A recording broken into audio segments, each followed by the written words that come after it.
ସମ୍ବଲପୁର ଜାତୀୟ ରାଜପଥରେ ମୁହାଁମୁହିଁ ଧକ୍କା ହେଲା ଦୁଇ ଟ୍ରକ୍।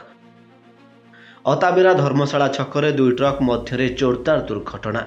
ଦୁର୍ଘଟଣା ଏତେ ଭୟଙ୍କର ଥିଲା ଯେ ଉଭୟ ଟ୍ରକ୍ ଚୁରମାର ହୋଇଯାଇଛି।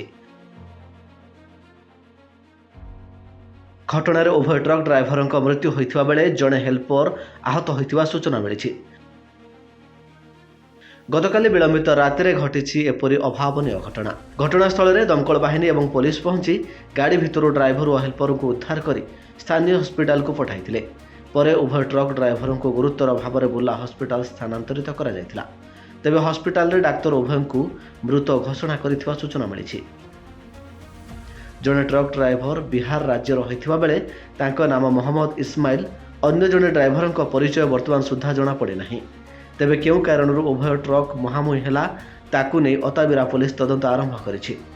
ଅତାବିରାରୁ ଯୁଧିଷ୍ଠିର ମହାପାତ୍ରଙ୍କ ରିପୋର୍ଟ, ଧରିତ୍ରୀ ଲାଇଭ୍। এই ভিডিওটি আপনার কেমিতি লাগিলা কমেন্ট করে জানাতু। ধরিত্রী লাইভ র यूट्यूब এবং ফেসবুক চ্যানেল কু সবসক্রাইব করন্তু। অধিক খবর পাই লগইন করন্তু www.dharitri.com।